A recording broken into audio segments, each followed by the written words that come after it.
வாங்க இன்றைக்கி மல்லி சமையலில் நம்ம வெள்ளைப்பூண்டு குழம்பு செய்ய போகிறோம்.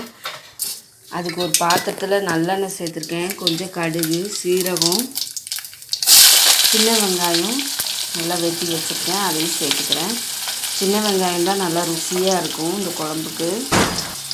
சின்ன வெங்காயம் ஊற்றி நல்லா ரெண்டு ரெண்டாக கட் பண்ணி வச்சுருக்கேன்.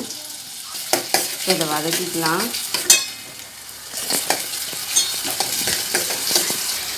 கொஞ்சம் கருவேப்பிலை இதையும் சேர்த்து வதக்கிக்கலாம். இன்றைக்கி நம்ம வீட்டில் என்ன லஞ்சுனா வெள்ளைப்பூண்டு குழம்பும் முருங்கைக்கீரை பொரியலும். இதுதான் இன்றைக்கி நம்மளோட லஞ்ச். இப்போ நல்லா வெள்ளைப்பூண்டு ஒரு கை உரித்து வச்சுருக்கேன், அதையும் சேர்த்துக்கிறேன். சேர்த்து நல்லா வதக்கிக்கலாம். தேவையான அளவு உப்பு நல்லா வதக்கிக்கலாம். இப்போ நான் புளி ஊற வச்சுருக்கேன். இப்போ இதை கரைச்சிக்கலாம். கரைச்சி சக்கையை பூரா எடுத்துடலாம். நல்லா கரைச்சி வச்சுக்கலாம். இப்போ வதங்கிடுச்சு வெங்காயம் வெள்ளைப்பூடு. இப்போ ஒரு தக்காளி சேர்த்துருக்கேன். ஒரு தக்காளி போதும். இந்த தக்காளியும் இந்த ஒரு தக்காளியும் நல்லா வதங்கணும். இப்போ பாருங்கள், கரைச்சி வச்ச புளியில் நம்ம மிளகாத்தூள் சேர்த்துடலாம். 1.5 ஸ்பூன் மிளகாத்தூள், 3 ஸ்பூன் மல்லித்தூள், கொஞ்சம் பெருங்காயம், அப்புறம் கொஞ்சம் மஞ்சத்தூள். இதான் இதுக்கு தேவையானது. இப்போ இந்த நல்லா வதங்கிடுச்சு. இப்போ இதில் சேர்த்துடலாம். இந்த மசாலாக்களை சேர்த்துடலாம். மசாலா, புளி எல்லாத்தையும் சேர்த்துடலாம். சேர்த்துட்டு இதெல்லாம் நல்லா கொதித்து வரணும். அவ்வளோதான். ரொம்ப சிம்பிளான குழம்பு தான், ரொம்ப ருசியாக இருக்கும். இந்த குழம்புக்கு பார்த்திங்கன்னா ஒன்றும் தேவையில்லை. இந்த குழம்பு வச்சு ஒரு தோசைக்கல்ல வெறும் முட்டை ஆம்லேட் போட்டு சாப்பிட்டா அவ்வளோ சூப்பராக இருக்கும். மேலே பெப்பர் போட்டு சால்ட்டு போட்டு சாப்பிடும்போது நல்லா சூப்பராக இருக்கும். இந்த குழம்புக்கு பொரியல் வைக்கணும் கூட இல்லை. இன்றைக்கி நான் வந்து முருங்கைக்கீரை பொரியல் வைக்கிறேன். இப்போ ஒரு பாத்திரத்தில் எண்ணெய் சேர்த்துருக்கேன். கொஞ்சம் கடுகு, சீரகம், கடலைப்பருப்பு,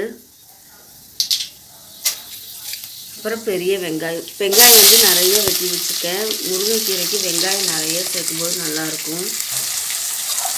இந்த வெங்காயத்தை வதக்கிக்கலாம். இப்போ முருங்கைக்கீரையை சேர்த்துக்கலாம். சேர்த்து நல்லா நம்ம கிளறி வச்சுக்கலாம். இதுக்கு வேகிறதுக்கு 1/2 கப் தண்ணி சேர்த்துருக்கேன். இது நல்லா வெந்து வரட்டும். பாருங்கள், குழம்பு நல்லா கொதிச்சிருச்சு, எண்ணெய் பிரிஞ்சு வந்துருச்சு. குழம்பு ரெடியாக போகுது. கொஞ்சம் நேரம் நம்ம சிம்மில் குழம்பு போட்டுக்கலாம். அங்கே பாருங்கள், சிம்மில் போட்டு ரெடி ஆயிடுச்சு. நம்ம அடுப்பு ஆஃப் பண்ணிடலாம். இப்போ கீரையும் நல்லா வதங்கிருச்சு. மிளகாத்தூள் 1 ஸ்பூன், கொஞ்சம் மஞ்சத்தூள், அவ்வளோதான். இதை நல்லா கிளறிக்கலாம். இப்போ இதில் ஆல்ரெடி கொஞ்சம் தண்ணி இருக்குது. அந்த தண்ணியில் இந்த மிளகாத்தூளும் மஞ்சத்தூளும் வெந்து வந்துடும். கொஞ்சம் தேவையான அளவு உப்பு, அவ்வளோதான். நமக்கு கீரை ரெடி ஆகிடுச்சு. இப்போ தேங்காய் அடுப்பை ஆஃப் பண்ணிவிட்டு தேங்காய் சேர்த்துக்கலாம். அடுப்பை ஆஃப் பண்ணிட்டேன். தேங்காய் வந்து முருங்கைக்கீரைக்கு நிறைய சேர்க்கும்போது நல்லாயிருக்கும். நான் நிறைய சேர்ப்பேன். முருங்கைக்கீரைக்கு நிறைய தேங்காய் சேர்த்துருக்கேன். அவ்வளோதான், நம்மளோட முருங்கைக்கீரை பொரியலும் வெள்ளைப்பூண்டு குழம்பு ரெடி ஆகிடுச்சு. பாருங்கள், சாப்பாடு வச்சாச்சு. குழம்பு ஊற்றிக்கலாம். குழம்ப வச்சு முருங்கைக்கீரை பொரியல் ஒரு ப்ளைனாக ஒரு ஆம்லேட் போட்டு சாப்பிட்டா சூப்பர். அடுத்த வீடியோவில் பார்க்கலாம். தேங்க்யூ.